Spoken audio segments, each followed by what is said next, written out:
Hello, my name is Minecraft Phenom08, and this is episode 30 of my 1 Billion Iron Ingot challenge in Minecraft 1.16. In today's episode, I'm going to be setting up two systems to provide fuel for a fusion reactor that I will build probably in the next episode, so let's get started. So today I'm actually at my main base, and I built this new building made out of diamond and glass, and this is where I'm going to have my fusion reactor, and then my fusion fuel systems will be in the basement here. So let's go ahead and start setting up the fusion fuel systems. There are two different things that I need. The first one is this deuterium right here. And to get this, we need heavy water, and we need to run the heavy water through an electrolytic separator. And we can actually get heavy water from a pump with a filter upgrade. So that I will also probably need a speed up or some speed upgrades for that. So let's grab those, as well as some energy upgrades. That will probably be a good idea as well. So let's grab those. So let's go ahead and set up a water system or an infinite water source block somewhere over here. So let's go ahead and just, and actually I didn't need to do that much. Let's grab this back, and let's just make this kind of a 3x3 hole here. And I actually want to fill in the rest of this just to make it look neat. So let's go ahead and grab the water. And let's go ahead and make our infinite water source block right here and fill these buckets back up. So let's put our pump right here.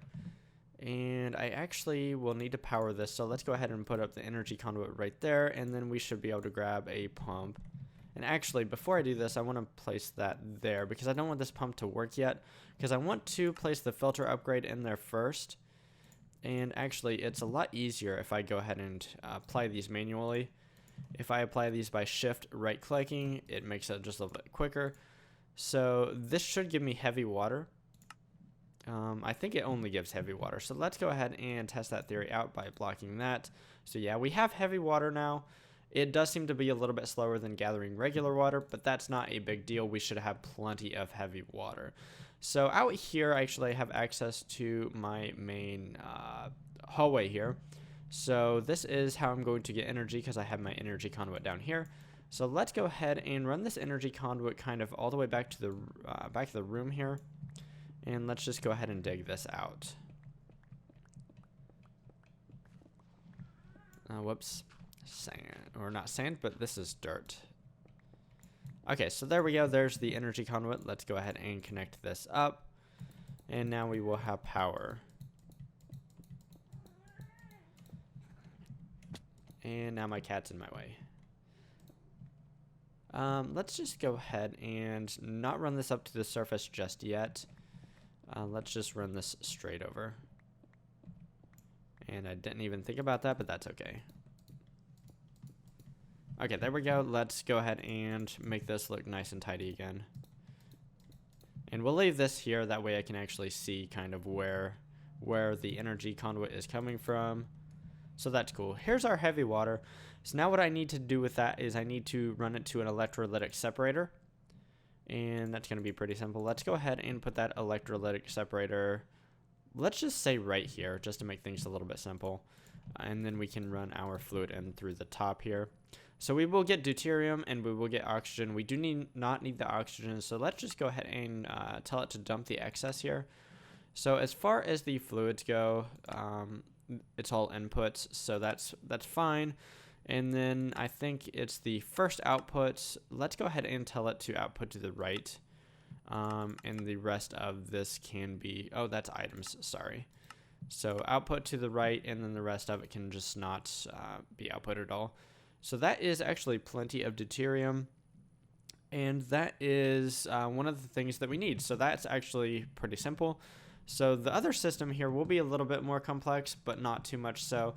So I need another infinite water source block, so let's set that up right here. And because I want this to look neat, let's go ahead and get rid of that block and put that right there.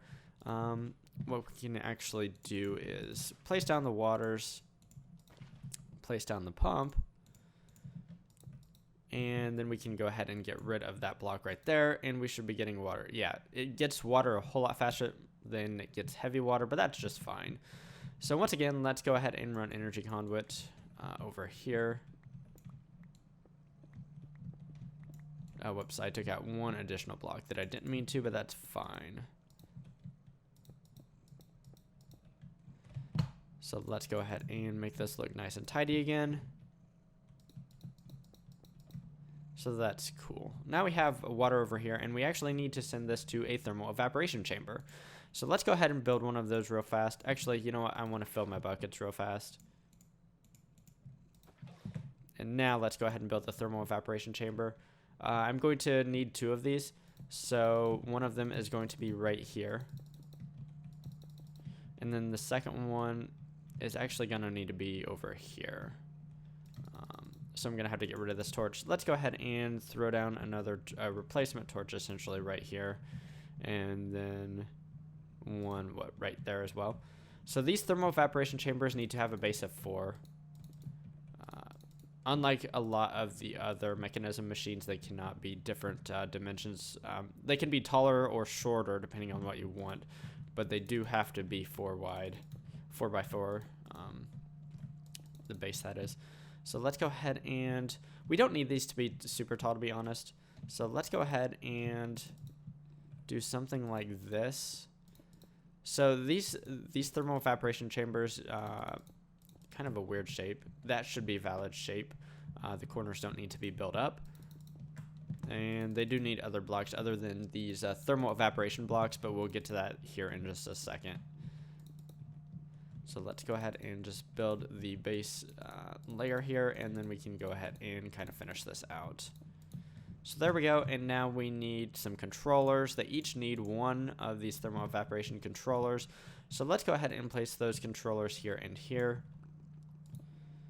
And they are valid structures, however, because they do not have any IO blocks, which are these thermal evaporation valves, they can't do anything just yet. We do need to get them water and heat. Heat is actually not 100% necessary, but it speeds up the operation considerably. So first off, we're going to place valves here, and that is so that we can remove what will become brine from this tank and put it into this tank to make lithium. And to get water in, let's go ahead and put a valve here. And then to get heat in the back of these guys, let's go ahead and put valves here and here. So for the heat, I'm going to be using resistive heaters. And the resistive heaters have 2 faces that can accept energy and output heat, and those are the green faces. So just for example, this is one valid face and this is the other. There are only 2 valid faces, so we do need to set these up carefully so that is one side is facing the thermal evaporation valve block and the other side is able to accept energy. So let's go ahead and get these things some energy, and it's going to be pretty easy here. We can just run the conduit there. And these do have configurable amounts of heat output dependent upon how much energy you input. So for example, if I want more, I can tell it to do 50 FE per tick, and that will give me a little bit more heat. And so let's go ahead and start getting water into this thing. So all I need is some ultimate mechanical pipes here, and that will give me water. So as we can see, I'm turning water into brine at not a very quick rate, but we can speed that up considerably. Let's go ahead and connect these 2 up, and I actually need to grab my configurator to configure that pipe there, and that configurator is right here. So let's go ahead and tell it to output brine into this tank right here, and so now we're getting liquid lithium. So now what we need to do with that liquid lithium is we need to send it to a rotary condensator, and we can put that rotary condensator somewhere over here. Let's do it right here. So actually, let's go ahead and connect up the energy like this. And I do actually want to get rid of that missing block there. So let's do that. And then let's go ahead and connect this rotary condensator up to energy. And then let's go ahead and put a valve block here. So I kind of think that keeps its lithium. It does, so that's cool. And let's go ahead and connect this up. And actually, I want to do it like that. And let's go ahead and tell this to output the lithium into this rotary condensator. So actually, I need to, let's go ahead and go to the fluids. Let's tell this to be input, and I do need to toggle the operation to deconcentrating so that we get lithium here. And now this lithium we are going to need to send to a solar neutron activator to make into tritium. And that will be the other fuel that we need. So let's go ahead and do that right now. Up here, let's go ahead and do a little bit of digging because we're going to have to put this outside because it needs access to the sun, obviously. So let's go ahead and do a little destroying here so that I have some space to operate. And let's go ahead and put this guy, let's put it right here. So yeah, that should work just fine. What I'm going to go ahead and do right now is I'm going to go ahead and sleep because it will not run during the night, and I think we're kind of at the beginning of the night here. So let's go ahead and sleep so that when I actually get all the plumbing hooked up, it will be making tritium at that point. So let's run back to the solar activator and start running some plumbing. So as you can see, there are 2 inputs here, and there are only 2 recipes for this. We've actually used the other recipe to make the polonium, and now we are going to be using this recipe to make tritium. So let's go ahead and get that kicked off. So this is a gas. So let's grab some of that piping. We're going to need the ultimate pressurized pipe for that.